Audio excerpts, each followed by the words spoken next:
Thema als Abschluss von den 21 Tagen Gebet: brauchen wir Trost? Brauchen wir Trost? Was kommt dir in den Sinn, wenn du das Wort Trost hörst? Was für eine Szene kommt dir in den Sinn? Jetzt nicht aus einem Film oder so, sondern aus deinem persönlichen Leben. Trost. Tröstet werden. Kennst du das? Hast du das einmal erlebt? Versuch mal ein bisschen. Darf man überhaupt um Trost bitten oder ist das etwas für Schwache? Ein Indianer kennt keinen Schmerz. Ich bin kein Indianer. Los, weiter geht's. Nicht brüllen. Trost. Es gibt Sachen im Leben, die kann man nicht einfach wegdiskutieren. Die kann man nicht einfach schön reden. Die kann man nicht einfach erklären. Die sind und die sind vorhanden aufgrund der Umstände, und wir sind konfrontiert und jeder von uns kennt solche Situationen im Moment. Verlust, Enttäuschungen, Schuld, Angst, Einsamkeit. Und es gibt einige Dinge, die nicht einfach immer gut werden. Nicht alle Sachen werden einfach gut. Leider. Wir wünschen uns und wir reden es uns dann auch ein, ja, irgendwo hat es sicher noch ein Gut. Manchmal ist es einfach nur nicht gut, schlecht. Nicht gut gegangen, nicht gut gelaufen und Zerbruch und in diesem Moment so. Gerade in diesem Moment verpassen wir es manchmal, den Trost in Anspruch zu nehmen, überhaupt daran zu denken, das wäre das, was ich jetzt bräuchte. Einfach ein Trost. Wenn das totale Versagen offensichtlich ist, wenn Tod Einzug hält, was machen wir denn? Ich habe das Bild mitgenommen. Wenn es zerbrochen ist, ist es zerbrochen. Die Vase liegt am Boden. Was machen wir denn als Eltern? Haben ihr auch schon als Eltern so einen Moment erlebt? Was machst du denn als Eltern? Was braucht jetzt der Bub?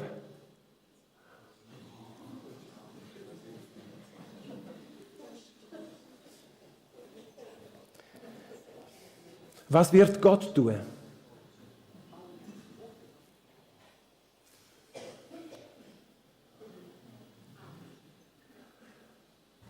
Glaubt ihr, dass dem Bub Trost gut tut in dem Moment? Da braucht es kein Wort, da braucht es kein «hättest doch» und «solltest doch» und «hast doch gewusst» und es ist spät. Aber in den Arm genommen werden, auch wenn es nicht wieder gerade gut ist und wenn der Zerbruch offensichtlich ist. Gott selber stellt sich seinem Volk in Jesaja als Tröster vor. Ich selbst bin euer Tröster. Oder ich will euer Tröster sein. Ich werde euren Zuspruch, euren Trost sein in die Situation, wo ihr steht. Und das ist keine Randbemerkung, sondern das ist Selbstoffenbarung. Also Gott sagt das über sich. Andere Stellen gibt es in der Bibel, wo Menschen Gott aufgrund von ihrer Erfahrung benannt haben. Abraham, Gott der Versorger, etc. Aber da ist Gott selber, wo sagt, ich bin ein Tröster. Ich bin ein Tröster für euch. Und dazu, die Aussage kommt in eine Situation hinein, die eben nicht gut ist. Absolute Schuldbeladenheit, absolute Verlust, gottferne Exil, Verbannung. Und in das hinein, wo nicht gut ist, kann nur einer kommen und Trost spenden, und das ist Gott. Und er ruft dann auch an einer anderen Stelle: tröstet, tröstet mein Volk. Also der Trostzuspruch. Gott ist einer, der möchte, dass du und ich, dass wir tröstet werden. Ist das eine gute Sache? Ich weiss, die einen sagen, das brauche ich nicht. Ich bin stark und mutig. Ja, die Bibelstelle gibt es auch. Und das soll man ab und zu mal sein. Aber darf ich sagen, Herr, ich brauche Trost? Oder möchte der Herr nur ganz starke Glaubenshelden und ja nicht so Weicheier?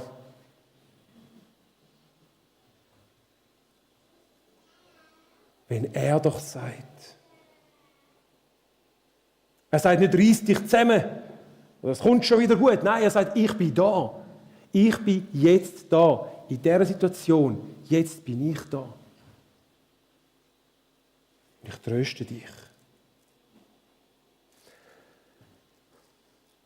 Die Sünde hinterlässt immer Spuren. Sünde ist alles, was uns nicht gut tut, wo uns in Situationen bringt, wo wir nachher Trost brauchen. Sünde ist verheerend. Und oft hinterlässt die Sünde auch eine Konsequenz, die wir dann tragen müssen. Wo wir einen Schaden mitnehmen. Und natürlich gehen wir mit dem ins Gebet und sagen, Herr, heil du, und er tut es auch. Aber es gibt Dinge, die werden wir mittragen ins Leben. Mitnehmen, die gehören dann zu uns und das ist unsere Geschichte und das ist auch in Ahnung von Gott. Aber wisst ihr was? Es braucht einen, der das Ganze in einen Trost hineinführt für dich.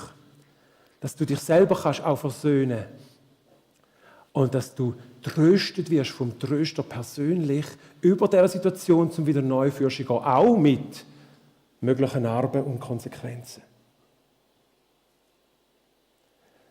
Also Trost ist keine Belohnung für Starke, sondern es ist die Antwort Gottes auf menschliches Zerbrochensein, auf das totale Versagen. Der Paulus war so frech, dass er gesagt hat, dass alle versagt haben. Dass keiner es geschafft hat, keiner gerecht ist. Das würde ja bedeuten, dass alle Trost bräuchten. Up to you.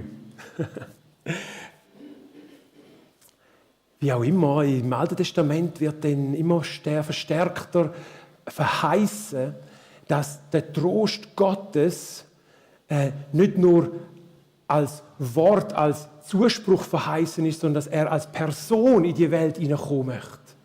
Der Trost Gottes. Mögt ihr euch erinnern an die Weihnachtspredigt? Der Simeon hat auf den Tröster Israels gewartet, bis er ihn dann endlich in seinen Händen gehalten hat. Also die Verheißung wird gebracht und Jesaja 61, 1-2 heißt, der Geist des Herrn ist auf mir, zu trösten alle Trauernden. Auch noch andere Sachen, aber das ist ein Aspekt davon. Israel wartet nicht nur auf eine Idee, sondern auf eine Person.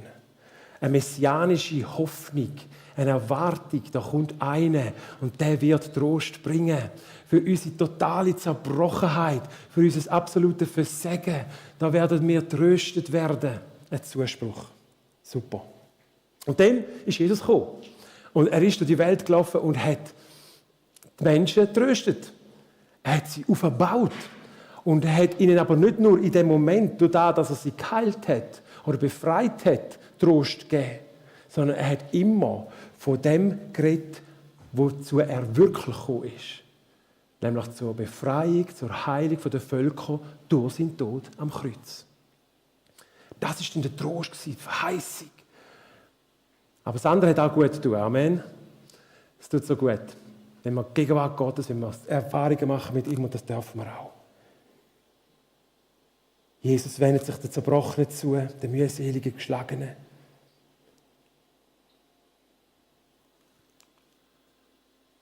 Kommt alle her zu mir, die ihr müde seid und unter euren Lasten zerbrecht. Ich will sie euch abnehmen. Ist das gut? Zerbrochene Topf, komm, wend dich zu mir. Komm zu mir, empfang Trost von mir. Jesus hat seine Jünger gelehrt Und irgendwann hat er aber auch angefangen, darüber zu reden, dass er sie verlässt. Dass sein Weg ans Kreuz führt. Und er hat gewusst, meine Jünger brauchen den Trost. Meine Jünger werden Trost brauchen. Und der darf nicht auf körperliche Nähe angewiesen sein allein. So sagt er etwas ganz Interessantes. Irgendwann so, kann man sich vorstellen, sind wir irgendwo unterwegs, am Laufen. Ich werde den Vater bitten und er wird euch einen anderen Tröster geben, dass er bei euch bleibe in Ewigkeit, den Geist der Wahrheit. Wir bitte? Also wir sind zufrieden mit Jesus. Der tröstet uns jeden Morgen, wenn wir ihn sehen, sind wir total tröstet. Wir brauchen nichts anderes, ehrlich gesagt. Ein anderer Tröster? Spannend. Ein Fürsprecher, einer, der bei euch stehen wird. Und zwar für wie lang? In alle Ewigkeit. Also nicht zeitlich irgendwo eingeschränkt. Eine Person. Sie wird euch Gewissheit geben, sie wird euch lehren, leiten, überführen, bewahren. Jesus geht, aber er sagt, hey, der Trost, der bleibt.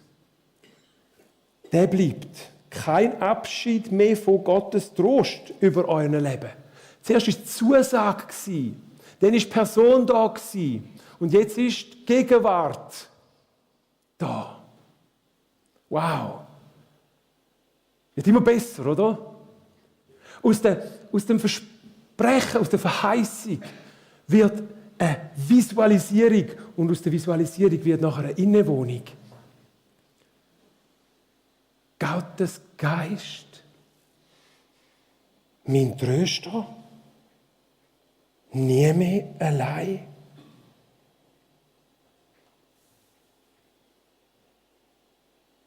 Gott hat uns nicht nur tröstet, er hat beschlossen, für immer bei uns zu bleiben.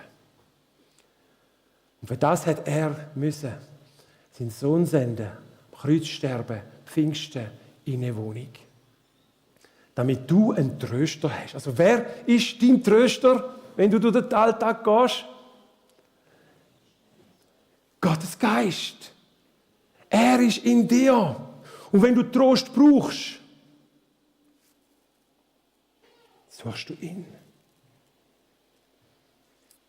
Aber das ist noch nicht das Ende der Geschichte, oder? Denn der absolute Trost kommt zum Schluss. In der Offenbarung lesen wir einen längeren Text und ich habe gefunden, ich lese ihn doch ganz, auch wenn er länger ist. Und ich sah einen neuen Himmel und eine neue Erde. Der Johannes sieht, was in Zukunft, was kommen wird, was Gott verheißen hat. Denn der erste Himmel und die erste Erde sind vergangen und das Meer ist nicht mehr. Und ich sah die heilige Stadt, das neue Jerusalem von Gott aus dem Himmel herabkommen, bereitet wie eine geschmückte Braut für ihren Mann. Und ich hörte eine große Stimme von dem Thron her, die sprach, siehe da, die Hütte Gottes bei den Menschen. Und er wird bei ihnen wohnen und sie werden sein Volk sein. Und er selbst, Gott, mit ihnen wird ihr Gott sein. Und Gott wird abwischen alle Tränen von ihren Augen. Und der Tod wird nicht mehr sein, noch Leid, noch Geschrei, noch Schmerz wird mehr sein, denn das Erste ist vergangen. Und der auf dem Thron saß, sprach, siehe, ich mache alles neu. Ich klebe nichts zusammen. Ich nehme nicht die kaputte Vasen und tue sie vergolden. Ich mache etwas Neues. Und er sprach, schreibe, denn diese Worte sind wahrhaftig und gewiss. Der Trost Gottes mit uns. Und in dieser Welt sind wir noch sehr herausgefordert und brauchen immer wieder durch alle Zerbruch, die wir erleben, wo wir selber verursachen oder an uns verursacht worden ist, sein Trost. Und der ist da. Seine Gegenwart, sein Heiliger Geist möchte in dir der Trost sein, den du brauchst. Aber der absolute, endgültige Trost wird sein in der Ewigkeit. Da müssen wir noch ein bisschen Geduld haben. Der Trost ist jetzt schon da, aber die Vollendung kommt erst noch. Brauchen wir Trost? Brauchst du Trost? Wieder mal jemandem, wo du Vertrauen hast, sagen, hey, nimm mich in den Arm, ich brauche einfach wieder mal ein bisschen Trost. Ich brauche keine Ratschläge. Ich brauche nur Trost, weißt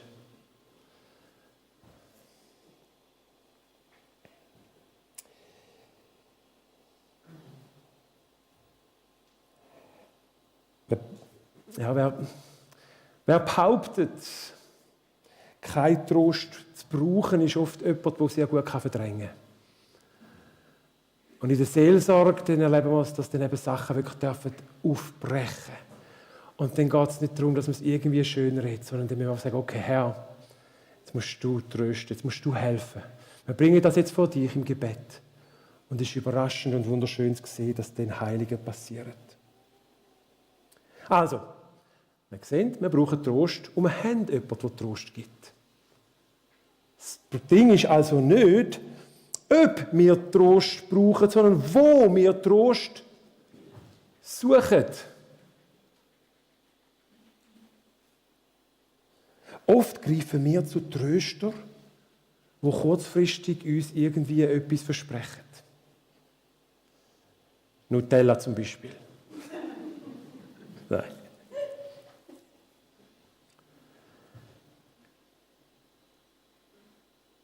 Wenn du Trost brauchst, ist das normal, weil du bist Mensch.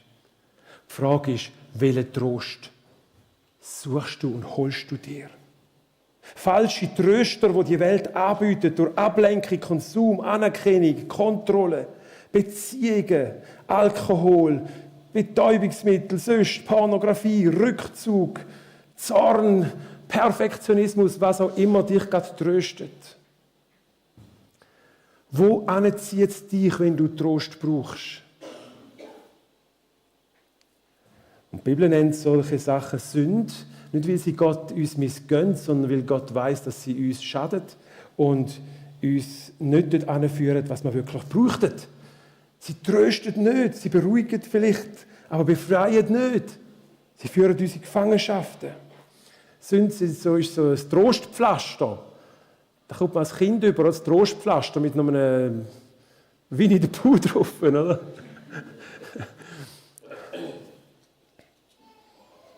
Oder man gibt dem Kind irgendein Kügel, damit sie irgendwie denken, jetzt kannst du wieder weiterrennen.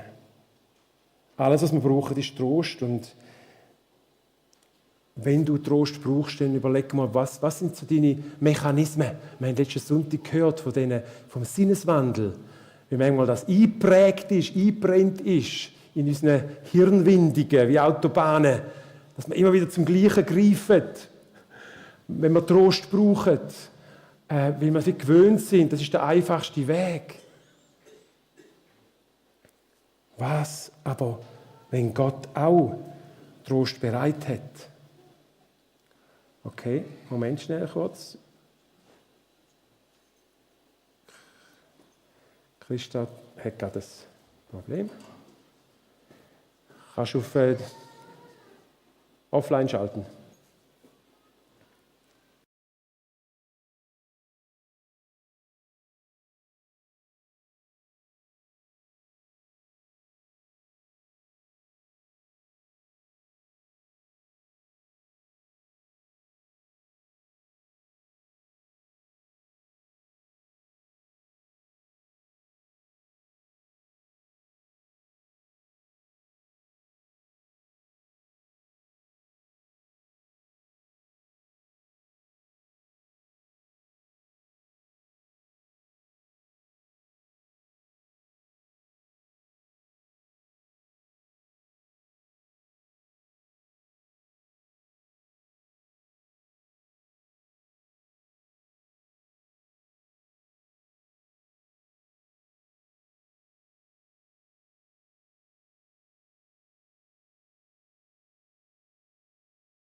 Liebe.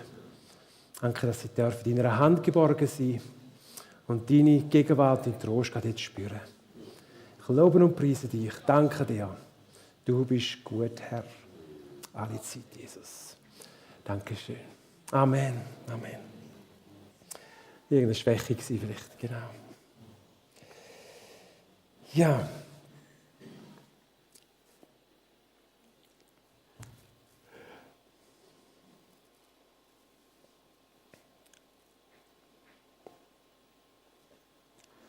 Der Trost Gottes. Auch in ganzen Situationen. Amen. Am richtigen Ort zu suchen. In diesen Momenten zu suchen. Und nicht sich verlassen auf die falschen Tröster.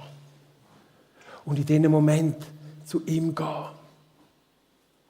Und wir wissen das, aber wir vergessen so oft, dass in seinem Wort, im Gebet, dass im Lobpreis, in der Gemeinschaft mit den Freunden, die gläubig sind, so viel Kraft für Trost ist.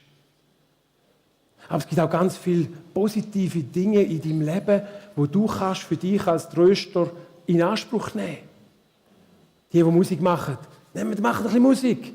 Die Natur lieben, gehen raus und von mir aus könnt ihr auch Bäume umarmen. Wenn euch sonst niemand mehr umarmt. Nein.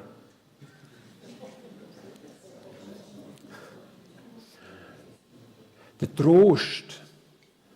Es gibt so viele gute Sachen, die Gott gegeben hat. Und er möchte, dass du sie nutzt, die dir gut tun, die dich stärken, die dich auferbauen.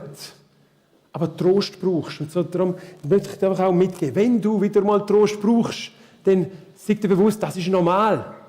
Jetzt ist nur die Entscheidung, welchen Tröster suche ich. Welchen Tröster nehme ich in Anspruch?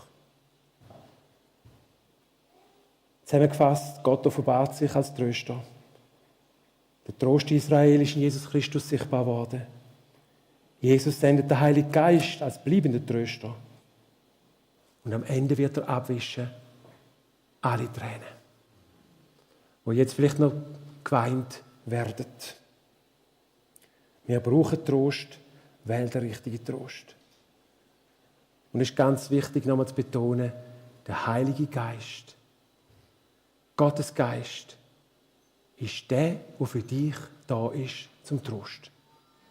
Zur Stärkung, Wegweisung, Bestätigung von deiner Identität. Und wenn du tröstet bist, und ich hoffe, dass einige von euch da heute Morgen sind, die sagen, ich bin einer, der tröstet worden ist. Ich bin einer, der ermutigt worden ist, wo Gottes Geist in mir hat mich so tröstet, dass ich kann andere trösten. Und damit schließe ich mit dem letzten Vers. Gelobt sei Gott, der Vater unseres Herrn Jesus Christus. Der Vater der Barmherzigkeit und Gott allen Trostes, der uns tröstet in all unserer Bedrängnis, damit wir auch trösten können, die in allerlei Bedrängnis sind. Mit dem Trost, mit dem wir selbst getröstet werden von Gott. Wir trösten die anderen auch nicht mit einem falschen Trost. Das ist eine Gefahr. Wenn man mit Menschen redet und die sind so trostbedürftig.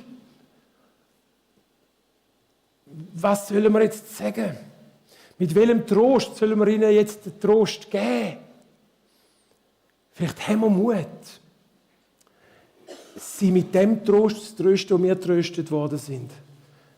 Eine einfache Antwort auf herausfordernde Situationen ist, dass man einfach sagt, hey, ich verstehe dieses Anliegen und das Problem und das ist mega schwierig und herausfordernd. In solchen Momenten gehe ich ins Gebet. Dort hole ich meinen Trost. Sagt das dieser Person. In solchen Momenten gehe ich ins Gebet. Und wenn sie nicht gerade völlig abwehrt, kann man ja sagen, hey, und jetzt ist die Frage, darf ich für das beten? Darf ich das mit dir zusammen jetzt vor Gott bringen. Denn ich werde tröstet auf die Art. Ein möglicher Weg, um andere zu trösten, mit dem Trost, wie wir tröstet worden sind. Wenn du also in Bedrängnis bist, lass Trost zu. Gott will trösten. Gott will trösten.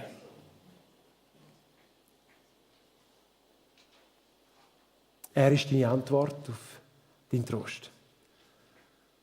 Mach dich auf zu ihm. Und wenn du Jesus nicht kennst, wenn du den Trost noch nicht kennst, dann komm einfach zu ihm. Lass dich trösten von ihm. Er ist nicht der dich verurteilt. Er ist die Antwort auf alle deine Versagen, auf allen Zerbruch. Komm zu ihm und lass dich mit ihm versöhnen. Lass dich mit ihm ganz neu ein. Das Misstrauen in Gott soll sich in Vertrauen in Gott verwandeln. Und du wirst Trost erfahren.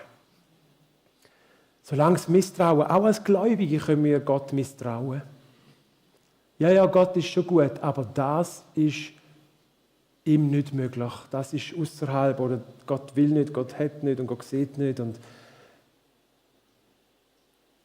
wenn es Bereiche gibt in deinem Leben heute Morgen, wo du Trost bräuchtest, aber Gott misstraust, bring es heute Morgen neu vor Gott. Sag, ich vertraue dir in diesem Punkt. Nicht, dass es einfach perfekt macht wieder und alles wegnimmt, aber dass er dich trösten wird. Und vielleicht wirst du auch ein Wunder erleben von der kompletten Veränderung und Heilung. Aber der Trost ist gewiss. Amen. So, lassen wir mal aufstehen. Jedes von euch kennt vielleicht so eine Situation in deinem Leben, wie wir da vorher hatten. Dinge, die einfach kaputt sind. Lass das Vertrauen auf Gott, lass dich neu ein auf Gott und sein Vertrauen in ihn. Wende dich zu ihm, das ist wichtig. Und er wird dein Tröster sein heute Morgen. Amen. Himmlischer Vater, danke dir, dass du durch deinen Geist gegenwärtig bist. Du kennst jedem seinen persönlichen Zerbruch. Du kennst unsere Unzulänglichkeiten, unsere Schmerzen, unsere Nöte und Ängste, unsere Einsamkeiten. Du kennst auch die Tröster, die wir manchmal gewählt haben.